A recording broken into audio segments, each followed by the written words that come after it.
Hey folks, welcome back to Are You a Fan? I know we took a little bit of a break there, but we're coming to you fresh off of winter break. And question for the audience and for Joker. Yeah. If Santa Claus was real, do you think you'd get a coal in your stocking, or do you think he'd actually give you a gift? Oh, I'd get coal. 100%. I'm not even going to try to pretend like I wouldn't. I mean, I think you would too. It depends on the would. Santa Claus who's giving the gift. You'd still get coal. Probably. Don't try to kid yourself. Okay, folks, so that brings us into this week's character. I know we're a little late on it this year, but we are covering Santa Claus from the DC Comics universe.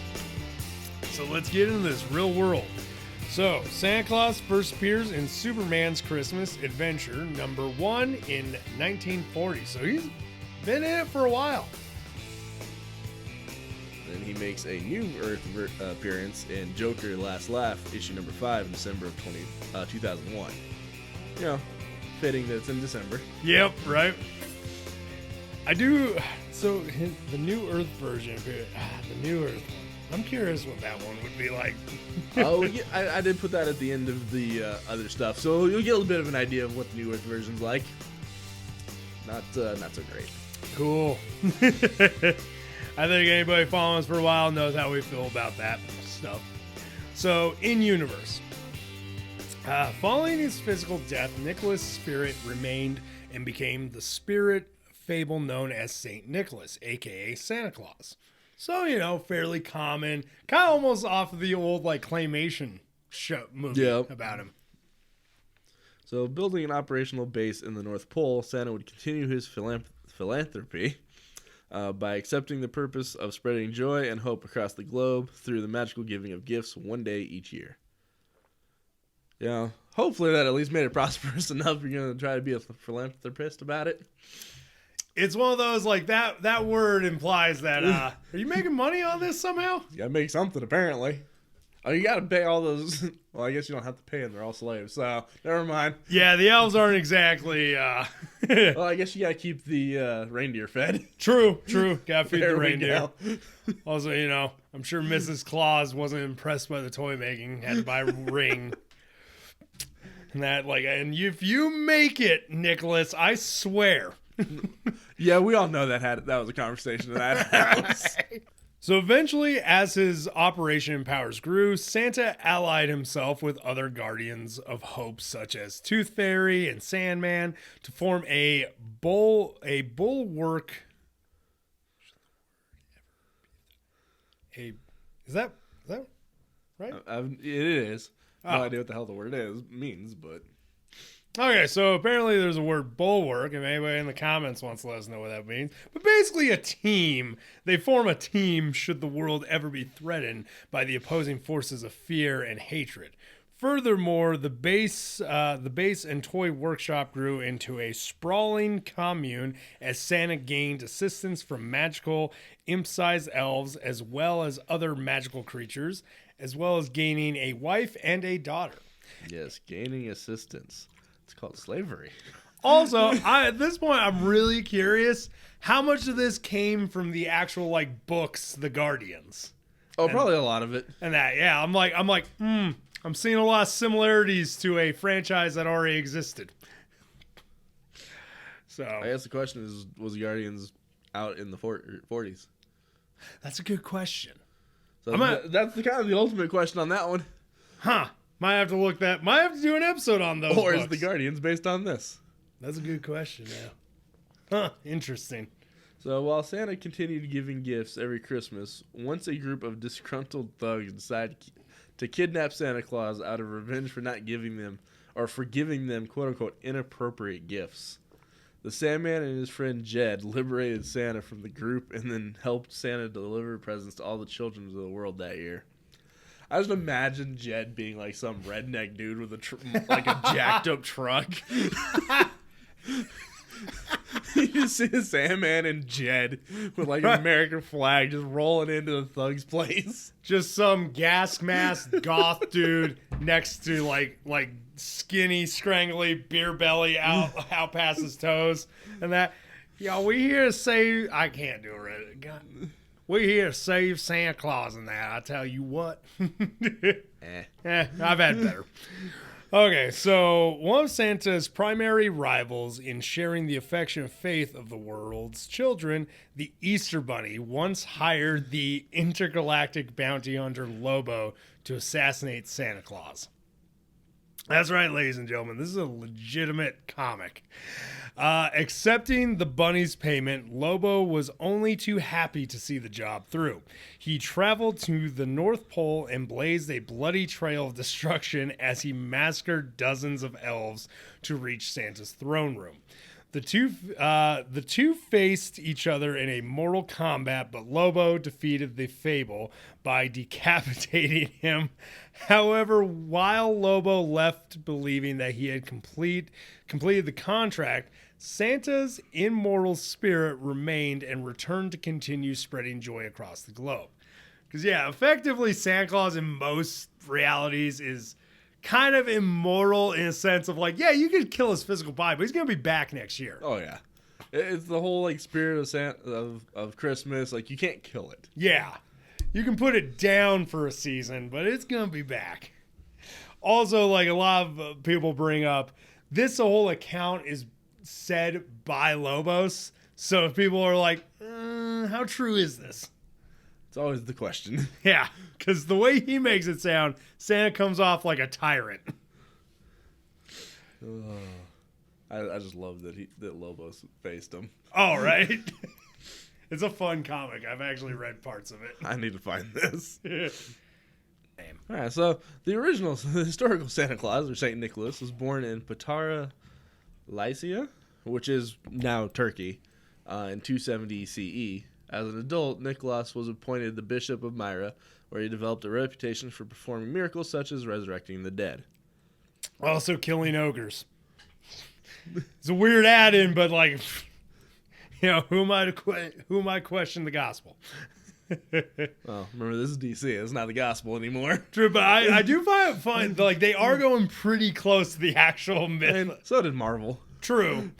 Marvel was just... There's not much you can really change on the whole story of Christmas. I did, for those of you wondering, we do an episode on Marvel's version, but they were like, we're going to pull from 3 regions, which I thought was cool. This one seems more honed on one guy.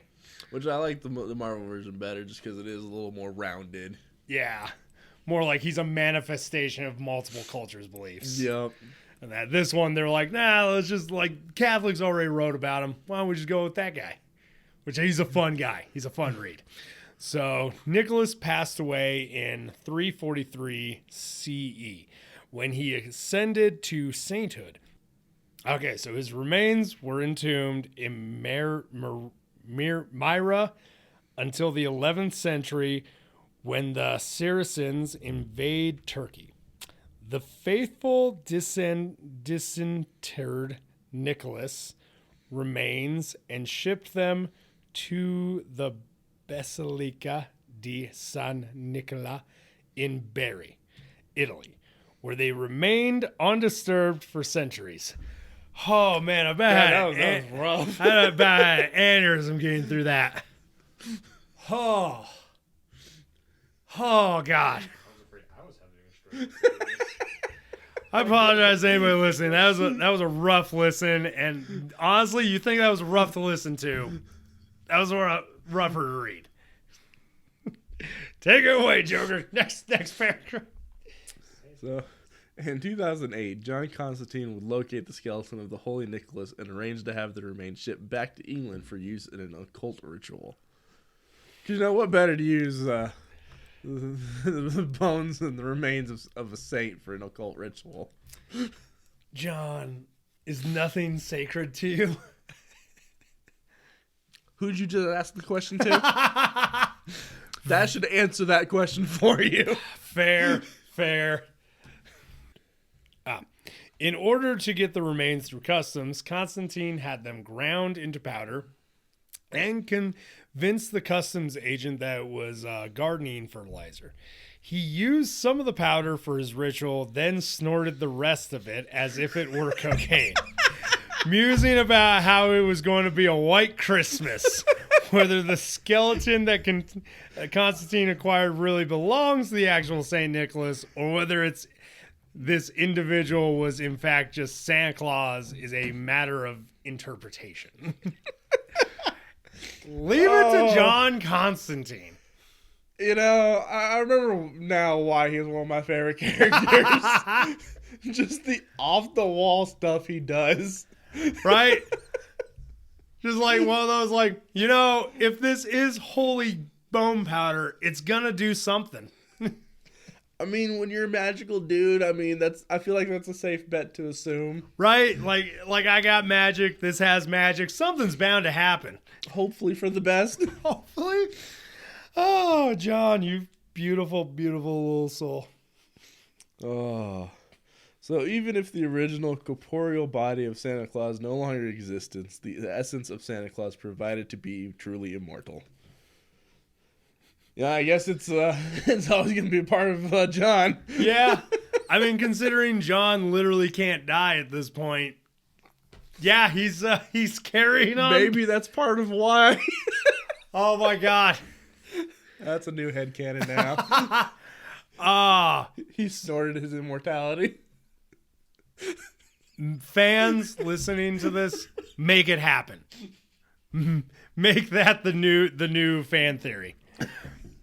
So, once Superman dreamed about helping Santa, including a visit to his famous toy factory at the North Pole. When he woke up, the Man of Steel discovered a gift, a Kryptonian toy as no other person could have conceived.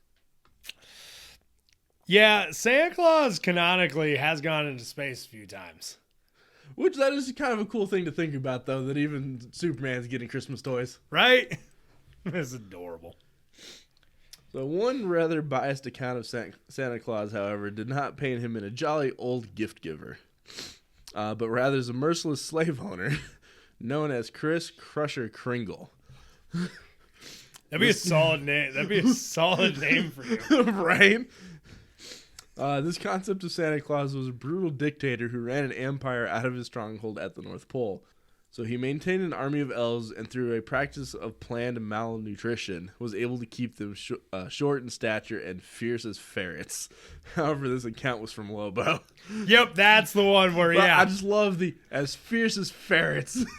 Which is a random, which honestly, not surprised that Lobos would say that. No, definitely not at all. But I just love that that's what he referred him to. I also do. I forgot we had that in here and that. Yeah, that's one of the ones where it's like there is an alternate account of him from the story Lobos, but it's told by Lobos. So, you know, take that with a grain of salt. Yeah. So the New Earth version of Santa Claus was a drunk beggar exposed to Joker venom and turned into a psychopath who would gain telepathic powers, able to read the person's mind and see their worst crimes, and go on a murder spree of those he deemed naughty based on crimes. What are you doing, DC? I feel like that one, depending on when it came out, they probably took it from Futurama. Because that's the Santa Claus from there. Yeah. Because that's the robot one that goes on the murder spree. I forgot about I remember when I first saw the New Earth version, like, that's all I could think about. I was like, depending on when it came out, because the New Earth version was in 2001, so it might have been the Futurama that, or maybe this inspired Futurama. We'll have to look at dates at some point. But yeah, that is the craziness that is the New Earth version. So, which is spelled with a K instead of a C, which is kind of the only real difference. Huh. Yeah. I don't know how I feel. No. I think it's amusing. It's amusing, but it's also... that one fits better, I feel, to what Lobo says about him. True. Maybe that's the version Lobos met. Maybe. Okay, so let's get into powers and abilities. Okay, powers and ability. Charisma. I mean, he's basically a bard with that. So, with the exception of notable individuals such as Lobo and the Easter Bunny, Santa Claus has the ability to gender trust, and inspire hope in others. My God, he is a bard. Okay, so immortality. Santa Claus appears to be virtually immortal, having not aged beyond his traditional image for several centuries. Which, you know, with the whole being able to come back, that makes sense. Also, he has magic. Santa is stated to have the magical powers, though the exact nature is unknown. The Prime Earth version is a powerful wizard capable of hiding entire cities in ice, but he wasn't powerful enough to stand against the likes of Black Adam. Yeah, there is a version that goes toe-to-toe with Black Adam. That'd be fun to watch. Right? Hey, Rock, get on it. So, equipment. Toy bag. Santa's toy bag is said to be able to carry enough toys for all the good little girls and boys. So, basically, internet bag of holding. Pretty much. Transportation. Santa's sleigh. A decorated sleigh drawn by eight to 9 reindeer. The sleigh and reindeer are able to defy gravity and traverse continents, allowing Santa Claus to distribute the toys to the young children. So, you know, pretty standard Santa myth. Weapons. Coal lumps. The precise nature of these lumps of coal is uncertain, but it generally has an emotional effect, damaging confidence, pride, and motivation on those that receive it. Emotional damage. Oh, man. That's good. So, shivs.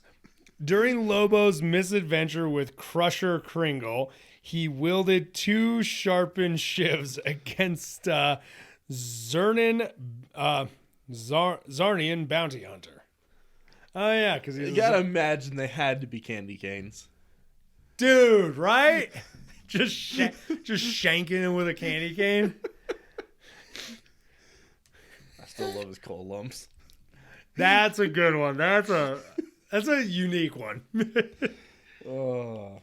Okay. Wow. Wait, he has other media? Yes, weirdly. Whoa. Okay, take us away, Joker. So he has apparently appeared in the 1966 Batman TV show, portrayed by Andy Devine. He appears in Smallville, portrayed by Kenneth Welsh, and is voiced by Robert Morse in Teen Titans Go. And similar to how Constantine found his remains, he appears as skeletal remains in DC Universe Online. Also discovered by Constantine. So they literally just took that one out of the comic, like, okay, we're going to put it in the game now. I mean, why not? Yeah, no, I was just as shocked as you were to find another media section. Cause I don't think Marvel's one does. No, I don't think it had as much. I think it had like 1 or 2. I think he had like 1 or 2 cartoon appearances. Yeah. But wow, like a live. The fact that 2 of his 3 are live action is amazing. Yeah. Okay, folks. That's it for Santa Claus. I guess I'm gonna ask the question I ask every week. You a fan, Joker? I mean, yeah. Compared to the Marvel version, it seems a little boring, minus the Lobo part. Yeah. But I guess you can't say I'm not a fan. I mean, it's one of those. I'm always a big fan of St. Nicholas. So, everybody, if anybody who watched our last episode knows, I'm just a fan of Santa Claus. So, of course, I'm a fan of this one. For anyone that's still listening, if you got something out of this, enjoyed the episode, or even liked the character before from a movie, comic, cartoon, hell, even that t-shirt that you saw one time, you're a fan too. You want to jump on this train? Why not subscribe and share with a friend? d-rael out. Y'all keep riding them rails.